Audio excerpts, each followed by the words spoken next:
Institute. I'm Mackenzie Eaglin, Senior Fellow here, looking at defense budgets and strategy and the intersection where they meet up. It's a pleasure to welcome all of you today to talk with our friends from the Pentagon in their first public event since releasing this year's China Military Power Report. We will get to that in a moment. As just a few notes of administrative matters. We will take questions online as well as from our audience in-house, so thanks for coming out. If you're joining us online, look at the screen and you'll see a prompt for how to submit questions via email and Twitter, I believe. Before we welcome, again, our friends from DoD, I just want to briefly also welcome my colleague, Zach Cooper, who's going to introduce them. And he's a senior fellow here. Zach and I have worked together. He's a man of many think tanks and hats, as well as government service, NSC, and at the Defense Department as well. He's also a professor. And Zach, the list is kind of long, so I'm going to stop talking there so we don't crowd out our special guests of honor. Thanks for being here. Well, it's really fantastic to be here alongside two really leading experts on China and the Indo-Pacific more broadly. I think all of you know them, so I'll just do very quick bios. Dr. Eli Ratner is the Assistant Secretary of Defense for Indo-Pacific Security Affairs. He's had many previously important jobs, including as Deputy National Security Advisor to then Vice President Joe Biden. He's been a Senate staffer. He's also worked at a variety of think tanks, which is clearly the most important of your previous positions, including the Council on Foreign Relations and RAND and CNAS. Dr. Michael Chase is the Deputy Assistant Secretary of Defense for China. He also, before becoming Deputy Assistant Secretary of Defense, has a long track record in both the think tank community and teaching at the Naval War College. Spent a number of years at RAND writing long tomes about China, just like this one that we'll be talking about a little bit. So we're really delighted to have you here, and thanks for taking the time. Yes, thank you both. So we just want to offer a scene setter, a moment for you both to just talk about the report, give our audience an overview. I'm sure everyone stayed up all night reading and underlining, but for those who didn't, please just maybe, Dr. Ratner, if you could just give us a quick overview. Tell us what jumps out at you, what you want us to think about. Okay, great. Well, thanks, Mackenzie and Zach. It's great to be here at AAI. This institution has been a leader on defense policy, Asia policy, huge amounts of China expertise. Two of them here today, but many others. So really glad to be here. This is an important institution for U.S. policy and strategy. So the China Military Power Report, for those who aren't as familiar, is mandated by Congress. It's more than 20 years old. And it's an important document. As someone who has been in and out of government, this is, in my view, and not just saying this as a DoD representative here today, it is the most authoritative, unclassified articulation of PRC capability and strategy. And it was a good idea for Congress to do this, and we continue supporting it. It allows these kind of conversations that we're having today. It allows the American public, members of Congress to understand better the China challenge, and it facilitates the conversations we want to be having with our allies and partners about why we need to be working together in the face of this. So I think that's really what the report is. In terms of the content and what's new this year, you know, the administration has been saying since the very beginning of the Biden administration, we released a document called the Interim National Security Strategic Guidance, which is sort of an early national security strategy in which China was articulated as the only country with both the capability and the will to challenge the international order, reform, revise the international order to comport with its authoritarian preferences in ways that are very much undermine core U.S. interests and values. And this report demonstrates the ways that is happening through the military instrument, that we see China developing not only the capability, but actually starting to use the military instrument in a way that we haven't seen previously, in a more assertive and coercive way, in a way that often runs counter to U.S. interest. And frankly, this is why Secretary Austin and the department have articulated the PRC as the department's pacing challenge. And we can talk a little bit more about that if you're interested. But the report documents this growing assertiveness, this growing coercion as it relates to the East China Sea, as it relates to the South China Sea, on the line of actual control against India and, of course, against Taiwan. And we're also seeing it through the PLA's operational behavior, through their increasingly aggressive, assertive, unsafe air intercepts, which is something we also ought to discuss in a little bit more detail today. It's something important that the department has been communicating both publicly and privately. So in the region, we are seeing this more assertive and capable PLA, but we're also seeing a more global PLA, one that is pursuing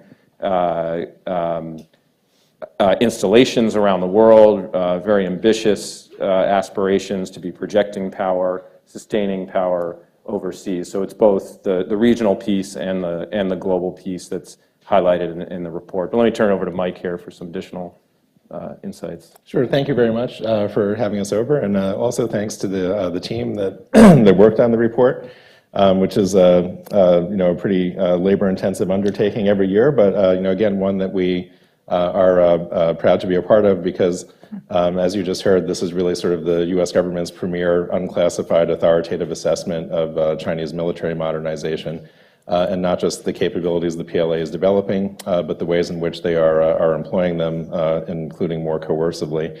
And so just a few of the other highlights I would note in the report. We cover the improvements of the PLA's conventional capabilities that they continue to pursue, their Navy, their Air Force, their conventional missile force, what they're doing in space and cyber and electronic warfare. And we also talk about the capabilities that they're developing for strategic deterrence, their strategic weapons programs. And so very importantly, we are charting the modernization, the diversification, and the expansion of the PRC's nuclear forces in this report. And they are developing a nuclear triad. It is no longer just the land-based rocket force. They've added a sea-based leg to their nuclear force and also reintroduced the nuclear deterrence and strike mission for their Air Force. And we cover in the report projections for the expansion of their nuclear missile force. Many of you, I'm sure, have seen the images of the silo fields that the PLA rocket force is building. And we provide in the report an estimate of about 400 nuclear weapons in China's inventory today. And we project out to 2035 when we expect that they'll want to have about 1,500 nuclear weapons. So this is a really big change in terms of what they see as their requirements for their nuclear deterrence capabilities. We also track areas such as what they're doing in their space and counter-space capabilities and highlight the range of different types of anti-satellite capabilities they're working on, to include both ground-based and on-orbit capabilities. And then, we highlight some of the challenges that we face also because of their reluctance to discuss some of what they're doing there and the challenges that presents to strategic stability, just among many of the areas that we cover in the report. That's great. I highly recommend it. It really is exhaustive, detailed, and comprehensive, and it's an impressive product. So thank you for working so hard on that. I'm going to bring up the speaker's visit to Taiwan, not to talk about whether she should have gone, but to talk about if that particular event and the multiple day live fired, joint, forcible entry or whatever, however you want to characterize what it was they were practicing.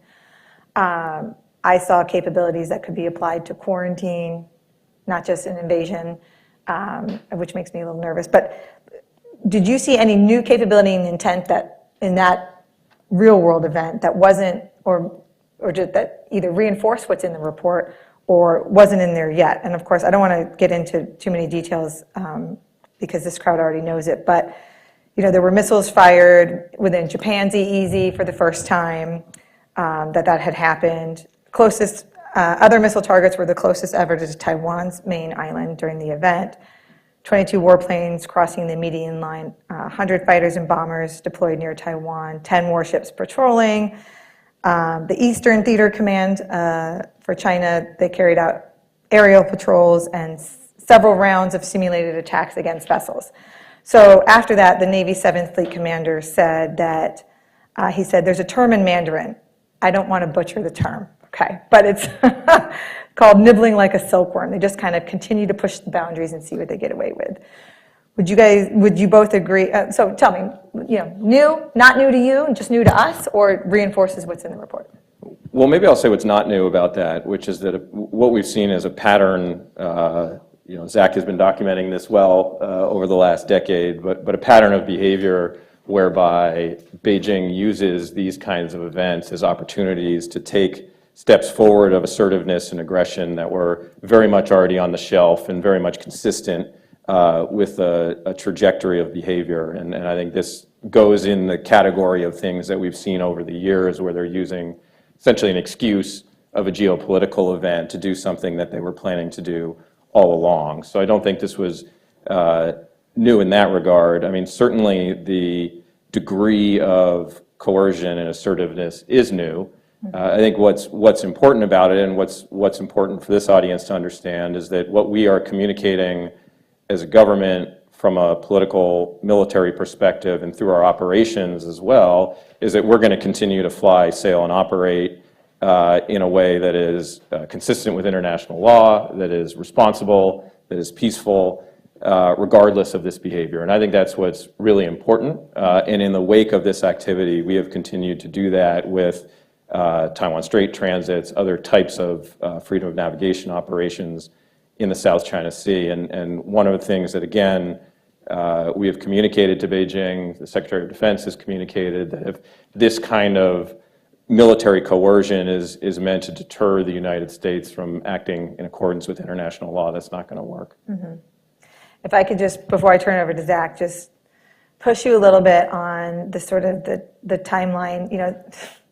All of Washington agrees this is the decade of maximum concern, I guess you could say, and maybe that's like sort of the baseline consensus. And then it's only a question of, I've heard certain military leaders, for example, in recent weeks start talking about, well, 2027 is a unique date, and you talk about that in the report, for a variety of military modernization and other reasons by Beijing. But for example, some service chiefs have said, but I got to be ready tonight for the potential any act of war, which again, quarantine it may or may not be an invasion. There's always tension between the services and the civilian leadership. Is that true? Is there a gap there between how you guys see the moment? Is there more time? Do the DoDs, do the defense civilians think we have more time than we do to prepare, or are you sympathetic to the uniform side that's saying it could happen any moment? So I don't think there's a gap. I think there is consensus within the department about the urgency of maintaining and reinforcing deterrence. Mm-hmm. So I think what we are trying to do and what our goals are here vis-a-vis the deterrence question is to ensure, as Admiral Davidson used to say, that when Beijing looks at this problem, today is not the day. Mm-hmm. So we understand, and the report makes clear that Xi Jinping and the PLA are trying to develop capabilities whereby it would potentially make it easier for them in a way to seize the island of Taiwan or to use military aggression. I think our goal is to ensure that that is never easy for them to do rapidly or cost-free. And so I think what we are doing is taking actions now to reinforce deterrence. And I don't think there's a gap here. We have obviously regular contact with the leaders at Indo-PACOM among the services, within OSD, in the Joint Staff, and I think we're all focused on the deterrence problem. It's a today problem, it's a tomorrow problem, it's a 2027 problem, it's a 2035 problem, it's a 2040 problem, and I think we are getting after the different elements of deterrence that we think are important for each of those wickets. But Mike, I know you've been thinking a lot about this as well. No, I agree. I mean, this is part of what makes the PRC the pacing challenge, is that there are challenges that we could face in the very near term, out over the next 5 years and beyond. And we know that as we talk about in the report, Xi Jinping has set goals for the PLA to accomplish in 2027, 2035, and all the way out to 2049. And we have to be prepared to deal with the challenges that presents, throughout this entire time period. Good. Thanks. Yeah, I just want to pick up on that last point, because I think the timeline debate is one that's getting a lot of airtime in Washington, and so it's really important to be clear about it. And one of the things that I really like about the report is it's very clear about at least the capabilities that Beijing is trying to create between now and 2027, and as you said, 2035 and 2049. So let me characterize this and let you guys tell me if this is accurate. For 2027 in particular, because that's been, the debate in Washington is really pretty focused on that 5-year timeline for some reason. The report characterized this as an effort to build integrated mechanization, informatization, and intelligentization. And it's really about capability building, not intent, from how I read the report. Is that an accurate assessment? Yeah, I think we view all three of those markers, 2027, 2035, and 2049, as milestones for capability development. When Xi Jinping has told the PLA they need to reach a particular level of capability. So 2027 is, as you described, it's the 100th anniversary of the PLA. It's the sort of the nearest term of the three-step process that he's asked them to carry out. When we get to 2035, they're supposed to basically complete the modernization of the PLA. And then looking out further to 2049, which is also their milestone for national rejuvenation, that's when the PLA is supposed to become a world-class military that's second to none, right? So all three of those we view as capabilities development milestones. I mean, I can answer your question in part, which is it the belief of the department? And this gets, I think, to the sort of the urgency question that Xi Jinping is ready to push a button on 2027 to say go no matter what. And our answer to that is no. That we think that there is a clear path, one on which we are on now, to continue to deter PLA aggression. And that has to do with our own capabilities, it has to do with our concepts, it has to do with our posture, and updating that all in a way that makes aggression against Taiwan too costly for a leader in Beijing that's still thinking about his goal of China's rejuvenation, thinking about the PRC economy, thinking about China's role in the region, et cetera. So I think we are, and Secretary Austin spoke to this out at Reagan, I think with a degree of confidence about where we are now on that question. That may be a little, Mackenzie, about what you're hearing when you hear leaders say, we don't think a PLA invasion of Taiwan is imminent, because that would be a really bad idea for Beijing. I think that's where that assessment comes from, and we want to keep it that way. Yeah. And I think that the urgency that you're seeing, clearly the United States has been primarily focused on other threats for the last 2 decades. That has changed, in part started changing during the Obama administration. I think that accelerated under the Trump administration and really crystallized under this administration. And the United States is very focused now. The Department of Defense is very focused. It hasn't been that long that we have been focused. And I think we're seeing great strides inside the department along each one of those vectors, on the capabilities development, on the concepts development, and posture and otherwise, that are going to reinforce stability and deterrence in the region. I think we're on the path to do that. So I hear people talking about 2027. The PLA has its goals. We have a vote in that as well, and I think we're pretty focused on this effort. It's such an important point. I want to sort of build on that by asking, so, the department hasn't really come out and given one big statement about all of the things that we're doing to try and stabilize the cross-strait military balance, and I think there are probably a lot of good reasons for that. One is you don't necessarily want to reveal everything, but you do have to reveal something. So I want to ask if you can talk a little bit about some of what's going on to stabilize the deterrence situation, especially in the cross-strait dynamic. Obviously, last week we saw the B-21 rollout, which is going to be part of the capability side. I know it's hard to talk about some of the posture changes, and it's hard, for people outside government to understand operational concepts and how those are shifting. But can you walk us through some of the kinds of changes that you and others in the department are pushing? Yeah, maybe I'll start with the posture piece, and then Mike can pick up on some of the other elements, because this is an area where, look, you open any think tank report on U.S. strategy in the region, and it is no secret that the U.S. forward presence in the region has historically remained predominantly in Northeast Asia, predominantly at major operating bases, and smart folks like yourselves have been writing, hey, we really need a more mobile, resilient, lethal, diversified posture in the region. We agree.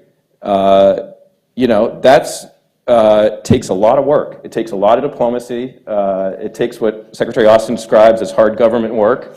It doesn't just take making, big speeches and writing big strategies. It takes years of diplomacy. You're talking about having to engage partners on their territory, questions related to their sovereignty. This is not something that you flip overnight.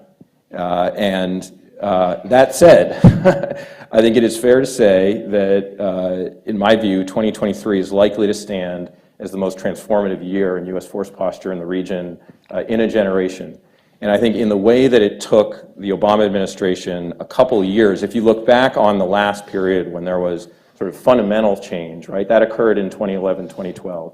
That was after a couple years of really hard work that the Department of Defense put in, Secretary Clinton, Kurt Campbell, and others, to put the kinds of pieces we put in place in the Philippines, in Darwin, LCS in Singapore, which all came together. And we've been getting after that over the last couple of years, and I'm hopeful that we're going to start seeing the fruit of those efforts bearing quite soon. We've seen, obviously this week, the Osmond talks between the United States and Australia.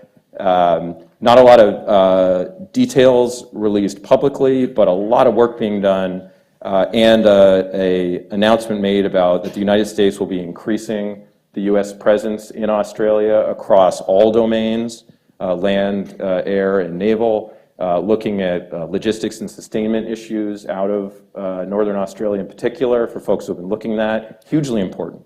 When the Vice President was in the Philippines, she announced what the Secretary of Defense had already said publicly as well, that we're working with the Philippines not only to continue building out existing EDCA sites, but to start looking at new EDCA sites. I'm hoping we'll have more to say that on the future. That's fundamentally important.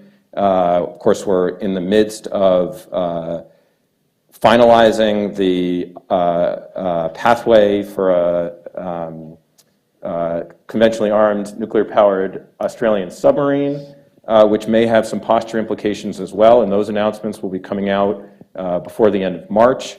And there will be others as well. And I think as a package, we are going to be making good on a strategic commitment that people have been looking for a long time, to think about, okay, how's the United States going to be revising its forward presence in the region that is going to be, as I said, more lethal, more mobile, more resilient, and exactly reinforcing that kind of deterrence that we were talking about that makes some of these rapid, low-cost invasions nearly impossible if you have the right forces and presence in place. So I know there's been a lot of sort of waiting with bated breath for some of these announcements.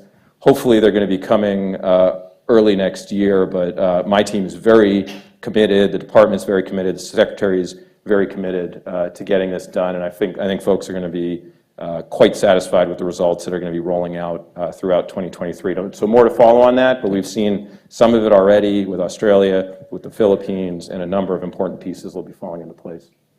Well, we invite you to come back anytime to talk about the most transformative year for force posture in a generation next year. In terms of the region, I welcome it. I applaud you for all the behind-the-scenes work. I know, I take your point, it takes a long time, and it's a lot of people toiling away, and the rest of us only find out when we find out. So I'm excited to learn more. But let me give Mike a chance. I mean, sure, yeah, I guess I would because just, it's not just the posture piece, and I want to make sure. I would add to that we're also strengthening our space and cyber and electronic warfare capabilities. We're working closely to collaborate more closely with allies and partners in those areas as well.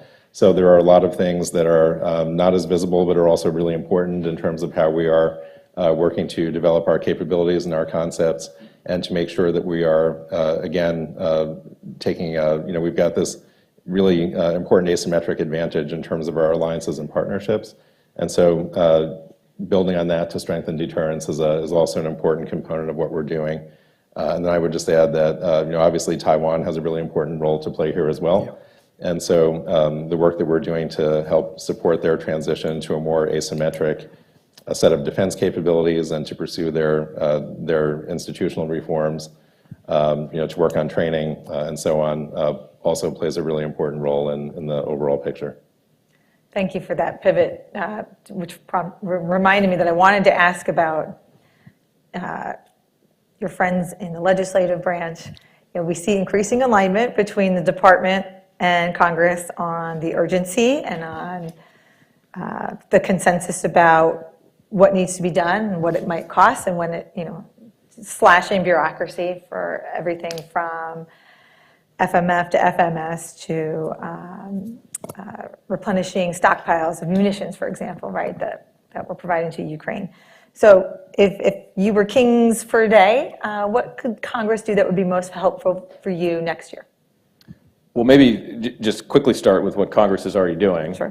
To say just thank you to the authorizers who put in a lot of work to get to where we are today, and hopefully will be in the near future as the NDAA marches forward. The department welcomes the additional resources and authorities therein, and would really love to see the appropriations to match that authorization. So we'll be looking for that going forward. And you mentioned sort of alignment between the Hill and the department. I think what this also represents is growing alignment between Republicans and Democrats around this issue, and for all the rancor in Washington that we all like to talk about, we see the NDA, in particular the Taiwan provisions therein, as a really, really important bipartisan symbol that parties are still willing to work together. I think the Taiwan's obviously watch that carefully, Beijing watches that carefully, the world watches that carefully. So I would say maybe the answer, and then turn to Mike again for additional thoughts. I think what I will be looking for from Capitol Hill is to continue that bipartisan spirit around this issue. I know there are always going to be differences, but for Republicans and Democrats to be able to come together, particularly with divided Congress around this issue, will be incredibly important, and Beijing would love to see nothing more than this issue get politicized and start pulling us apart. So I think maintaining that unity is priority number one for 23. Yeah, no, I mean, absolutely. I think, there's strong bipartisan support for Taiwan across administrations. We fully expect that will continue. And, again, I think that sends a pretty clear message to Beijing. And, I think the more that they engage in intimidating and coercive behavior, just the greater the sort of sense of urgency that everyone has about trying to make sure we're doing everything possible to help Taiwan, kind of with the transition that they need to complete so that they'll strengthen their deterrence and defense capabilities and become increasingly resilient. Okay, fair. So I want to just give you an opportunity both to talk about, you mentioned the global nature of this competition and the work that you're doing. And I agree with you. In the report, you talk about the expanding overseas logistics and basing infrastructures for the PLA to project power, which is really kind of an American thing. And I don't think we like it when others can do that. So I was struck because I was at a different panel earlier in the week, and former U.S. Army Commander General Ben Hodges, he was talking about the logistical challenges for supporting Ukraine and bolstering NATO deterrence in Eastern Europe. And he talked about needing to change ports where we offload troops and equipment and all kinds of stuff 3 different times, because Beijing has increasingly, private / state-owned companies that are potentially state-owned, keep gobbling up, legally and allowed to do it, different ports, and whether that's controlling how the containers come off the ships, or they're just a stakeholder in the company of ownership. And so we're now on our 3rd port in the region so we don't give away certain, intelligence and capabilities. Are you seeing, is this something that we should be worried about everywhere? And then can you talk about the global nature of this, and then just kind of how do you confront a problem that's everywhere all the time? Mike, why don't you? Sure. So, it's increasingly clear that the PRC has global ambitions for the PLA. This was something that, earlier in my career in think tank and Naval War College days, we used to have a lot of debates about whether their military ambitions were basically confined to the Indo-Pacific region or if they were global. And I think we've seen that they've, it's become increasingly clear that they're global. And this is, it's been developing for a long time. It was maybe 15 years ago or longer. I think we saw PRC leadership, kind of reach the conclusion that they had global economic and security interests, and that they needed to develop global military power to advance those interests. And so we've seen the development of some of the capabilities like their aircraft carriers, their large transport aircraft, the cruisers that they've developed for the PLA Navy that are obviously intended to kind of expand the reach of their military power. And then beginning with the establishment of their first overseas base in Djibouti, we now see the pursuit of kind of a global network of logistics and support facilities and bases to help them kind of build that out and become a global military power. And so they have interest, as we document in the report, in locations in the Indo-Pacific region, but also beyond, to include in Africa and the Middle East.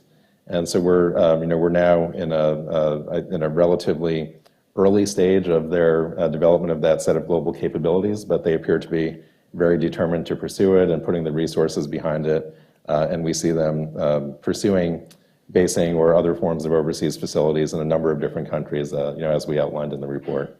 And I would just say one of the interesting elements about this issue, obviously the global nature of it means that it's touching countries beyond the Indo-Pacific who are sort of generally at the front end of worrying about PLA military aggression, military coercion. I think one of the sort of a couple elements of this problem set, particularly as it relates to the military installations piece, the PLA has not been particularly transparent about this, not to the world, much less, not even to the target countries that they're looking to do this in. We've seen this pattern where even when they're looking to establish military installations, they're producing, let's say, not completely comprehensive plans to the partners about what their intentions are. And so there's an educational aspect that needs to happen to countries around the world about what they're likely signing up for. I think there's an educational aspect to our allies and partners around the world about some of these issues, because there's a way in which this problem is coming home much more quickly for countries around the world, and not just the United States, but others, Mackenzie, for the reasons you mentioned that are different from the sort of natural force projection capabilities emanating from the mainland and some of the security challenges in East Asia, which maybe still remain geostrategically distant from some of these countries, but the global installations question matters a lot to them. Thank you. I think we'll just do one more question from us before we open it up for the discussion. We'd be remiss if we didn't ask you the nuclear question. As we all pore over the report for changes in numbers of launchers and missiles, one of the key numbers that's changed the most in recent years is the numbers of nuclear warheads and the types of nuclear capabilities, as you already mentioned, Mike. I remember 2 years ago we did the rollout here of the military power report, and the number was in the low 200s for estimated deployable nuclear weapons. Now we're talking about something in the low 400s, so basically a doubling almost in 2 years, which is pretty substantial and rapid, and a real departure from the approach that Beijing had taken for quite a long time. And it's obviously not just the warhead numbers, as the report talks about. It's the triad, right? And so we're seeing a massive modernization program across all elements. Can you talk a little bit both about what you're seeing from the Chinese on that side, and also if it is affecting how you think about our responses and our preparation? How do you think about that challenge? Yeah, well, Mike's really one of the leading experts in the world on PLA nuclear weapons. So let me turn it over to Mike. Sure. I have some comments at the end, but Mike. Yeah. So I mean, again, I think historically the PRC was comfortable with a very relatively small nuclear force, and we've obviously seen that change over the past couple of years. Under Xi Jinping, they have embarked on a pretty rapid, not only modernization and diversification, but also expansion in terms of the numbers of nuclear warheads that they have, and that we project that they're going to deploy over the next sort of 5 to 15 years. Last year's China Military Power Report, we talked about 700 weapons by 2027, and now this year we're projecting 1,500 for 2035. We also see other important changes, movement in the direction of a launch on warning posture and a higher level of readiness, at least for some units of the PLA rocket force. And so I think this, while the PRC states that their nuclear policy remains unchanged, they're creating a much more diverse set of capabilities that will put other options on the table, and they haven't been transparent about the intent behind the sort of change in trajectory that's leading them to these much larger numbers. And so we would certainly welcome greater transparency on that, but they have been very reluctant to engage in discussions about strategic stability or strategic risk reduction issues. And so that presents some challenges in and of itself. Of course, in terms of what the department is doing, we are also modernizing our own capabilities on the nuclear front, as was outlined in the nuclear posture review. And we continue to try to engage with the PLA to keep the channels of communication open, to try to make sure that even as we have a kind of an intensifying competition, that it doesn't veer into confrontation or conflict unnecessarily. But there we have some challenges as well. They've been, as I mentioned already, reluctant to kind of talk about some of the crisis communications and strategic risk reduction types of issues. And they also, have a long track record that they've continued of canceling some of the exchanges that we've planned as kind of a political signaling mechanism, as we saw after the Speaker Pelosi's visit to Taiwan this summer. And so that, kind of layers another set of challenges on top of this. Yeah, and maybe just building on this last point, which I think is really important, because I can speak for the region, being out engaging with partners day to day. They understand the growing intensity of the US-China competition, the military competition. They're seeing what's happening. Even our closest partners want us to be at least communicating with the PLA in a way that will prevent miscalculation and other forms of inadvertent conflict. So the region is looking to Washington and Beijing to manage this competition more responsibly. And I want there to just be no doubt that the Department of Defense, Secretary Austin, Chairman Milley, Admiral Aquilino, and the Pentagon leadership have an outstretched hand to say, let's have a conversation here. We've seen some openness to that. Obviously, the President met with Xi Jinping on the margin of the G20. Secretary Austin just saw Minister Wei out in Cambodia on the margins of the ADMM+. But on the whole, the PLA is not yet willing or serious about trying to manage this competition in a way that we would expect a responsible or aspiring major power to do so. And we think that's a huge problem. And we are going to continue to be open to those discussions, but they're not happening yet at the way we want, not to mention what the region wants to see as well. It's a little frightening. Great, we're going to open it up for questions, both here in the audience as well as online. I'm just going to gently pivot, stay in this lane for just a moment, because we have lots of questions about their nuclear modernization, so I'll combine two. The first is from our boss, Dr. Kori Schake. She sends her thanks for being here and regrets that she's not here in person. She's wondering,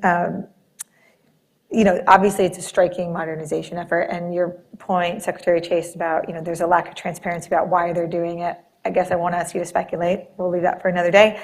But she's wondering if you're thinking about the risks of China teaming up with other nuclear-armed adversaries to us. And then a question from Tony Capascio. He wants to know if you assess that China currently now fields a viable nuclear triad. Okay, yeah, so I think on the second question, as we outlined in the report, they've got a sort of a nascent nuclear triad. The land-based rocket force was historically sort of the cornerstone of their nuclear deterrent. For a long time was really the entirety of it. They've now added ballistic missile submarines that conduct deterrence patrols. And the PLA Air Force, as of a couple of years ago, publicly confirmed that they were back in the nuclear deterrence and strike business as well. So we characterize that as sort of a nascent nuclear triad that they continue to develop. On the first question, yes, certainly the modernization and the expansion that the PLA is undertaking, inevitably creates new challenges, that we have to address. And again, it's something that our colleagues in the department who are focused on the functional side on nuclear issues, have talked about at some length. Thank you. Okay, I'm looking out here to all of you to see if there are any questions. Okay, we'll start over here.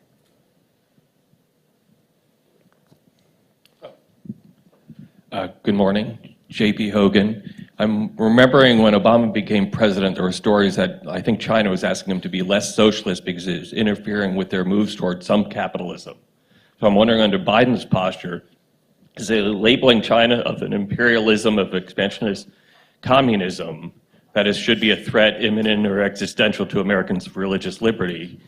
Or is he seeing it as building a capacity maybe to be a global police force?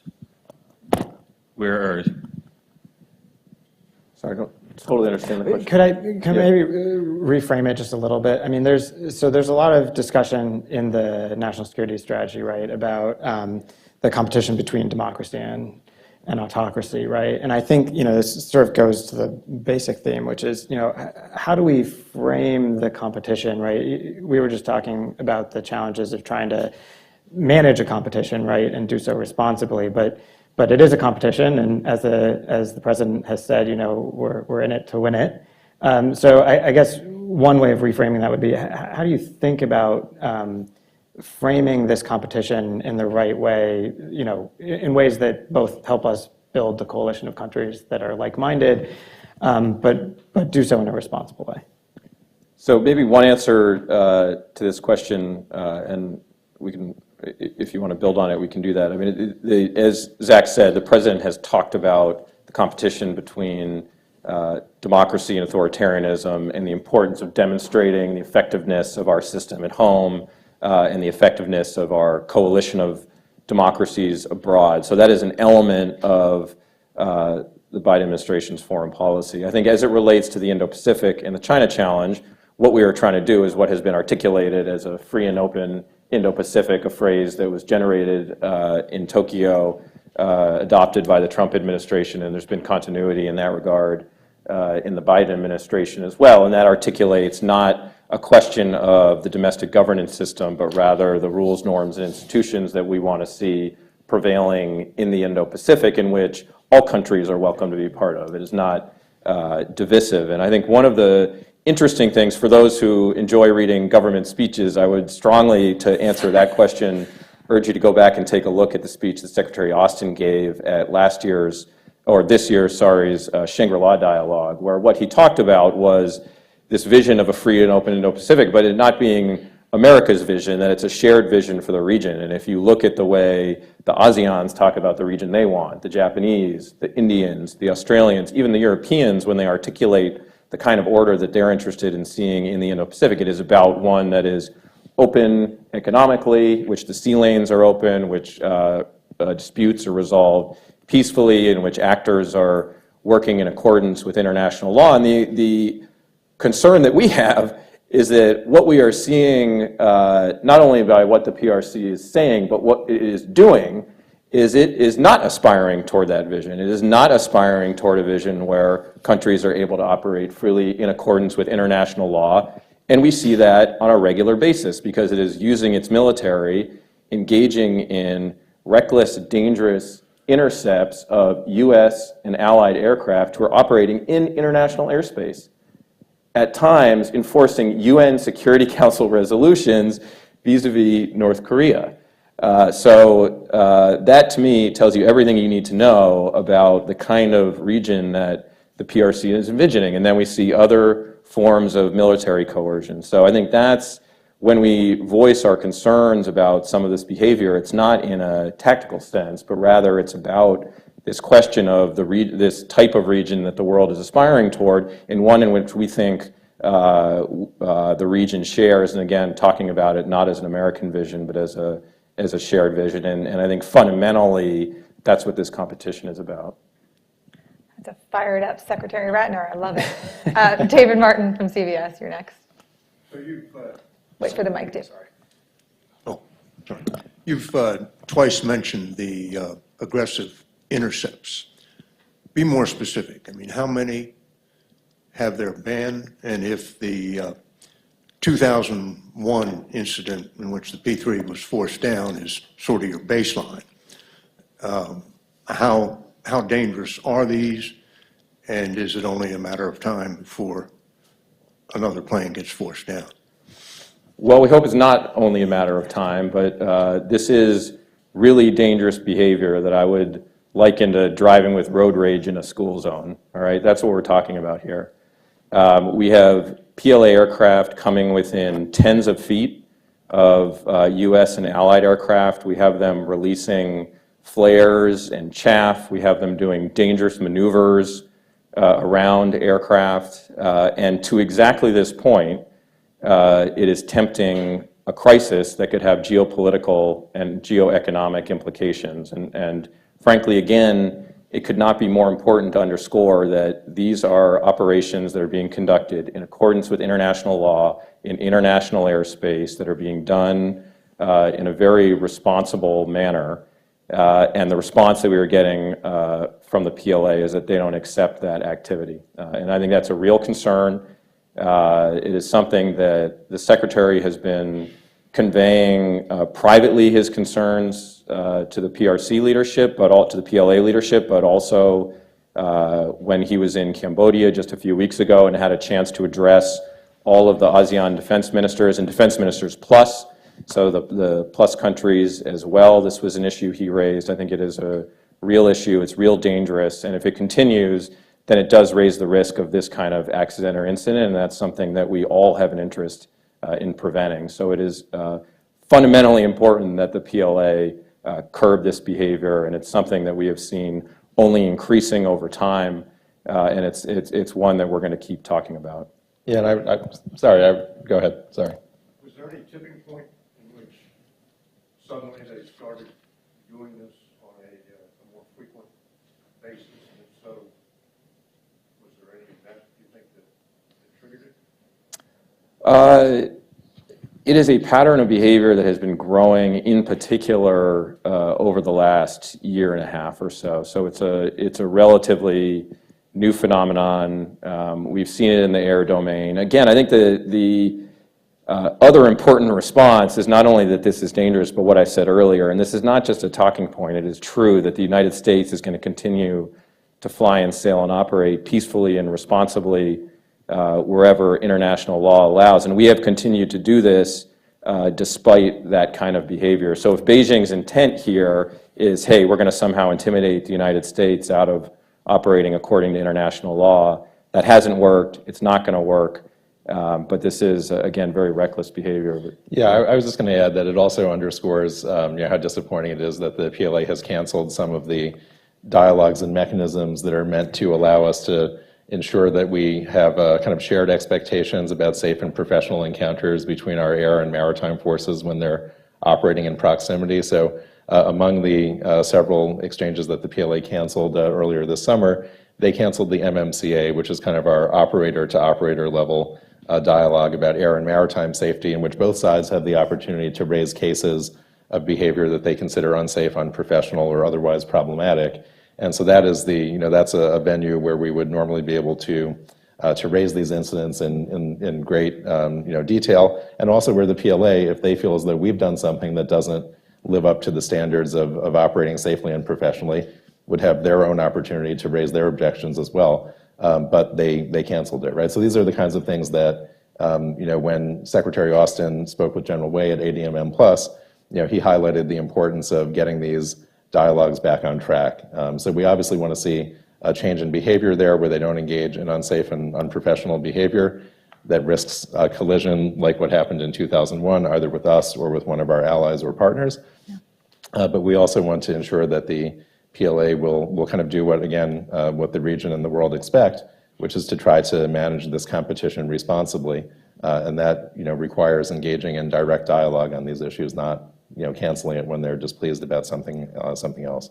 Yeah, and I think it'll be important, in the months ahead, we've seen in the wake of the Party Congress, clearly Xi Jinping re-entering the international stage after a long COVID period of not traveling. I think he's in Saudi Arabia, or at least just was. He's been doing a number of international engagements, saying a lot of pleasantries about China's approach to the region, to the world. I think the problem is we continue to see a say-do gap between talking about stability and whatnot, and then the military behavior. And we think it's important that we focus on not only what the PRC is saying, but also what it's doing. Thank you. All right, before we go, we have, wow, so many in the room. Let me just ask one more, last one from online, and then the rest of you guys get here for schlepping to AEI today. You referenced it earlier, the great work by Congress, particularly in the Defense Authorization Bill, which was made public yesterday. You know, they have a historic security assistance package for Taiwan in that bill. $2 billion a year over 5 years for foreign military financing, $1 billion a year in drawdown authority. And of course, but as we all know, the authorizers sort of set the stage, and then we need the appropriators to follow through. So are you working with and talking to them behind the scenes on making sure these things become reality? I think we're doing everything we can to ensure that those authorizations, if they come to pass, will be met by appropriations, and look to our good friends at influential think tanks to reinforce those voices. But absolutely, we're engaged with Congress on these issues. Okay, great, thank you. So we'll go here in the room right here, and then we'll come over here. Thank you. Just following up on the NDAA, there's going to be $10 billion for Taiwan in grant in the next 5 years. And bearing in mind the challenge from China, the panel just mentioned, and also its goal for 2027, 2035, and even 2049, and also what's going on in Ukraine. I'm just wondering what kind of priorities the DoD plans to set for this grant to Taiwan. And secondly, if I may, if the next House Speaker plans to visit Taiwan, would you advise against it, given the response that we saw coming out of China? Thank you. Let me maybe just take the second question first to say we recognize that these are decisions for members of Congress and for the Taiwan. So I would look to them to answer the question of whether or not that something like that would be worthwhile. I think what I will say for our part is, as a department, when we think through what are the kind of activities or engagements that we think are important for us to do, that we put a premium on things that are going to be, from a Defense Department perspective, reinforcing deterrence and reinforcing Taiwan's resilience. So that's the lens through which we look through our own activities, but we have made crystal clear, including to Beijing over and over, that we see Congress as a co-equal branch of government, and we'll continue to have that position. Good. Okay. We'll try and go rapidly, start here, and then we'll get to in the back before we conclude, and let them get back to the building on time. Yeah, thanks very much. It's Carl Polzer. I just wanted to get your thoughts, and maybe another reason to have dialogue with China. As the nuclear deterrence game, in game theory, goes from a 2-country game to a 3 and maybe more, we've had mutual assured destruction. If you blow us up, we'll blow you up. Pretty simple, unless there's misunderstanding or irrational behavior. But now you have a 3rd country. So if country A attacks country B and country B retaliates, there's country C in a good position to take over, do more in Africa. So how do you... That's pretty complicated, especially given these algorithms have to happen in an hour or so, once an event happens, and have to be pre-coded. But anyhow, I'll stop there, but that's my question. How do you think about the chessboard of problems? I think it underscores the importance of being able to have open channels of communication with the PLA, which again, from our level all the way up to Secretary Austin and Chairman Milley, we've made very clear to the PLA something that we would prioritize. But it also requires them to be willing to engage in those discussions, whether it's on crisis communications or strategic risk reduction. And so far, we haven't seen willingness on their part to engage in those discussions in the way that we would like, and would be most important to help address those kinds of some of the issues that you raised of avoiding any kind of miscalculation or misjudgment. And so we'll continue to try to work on that.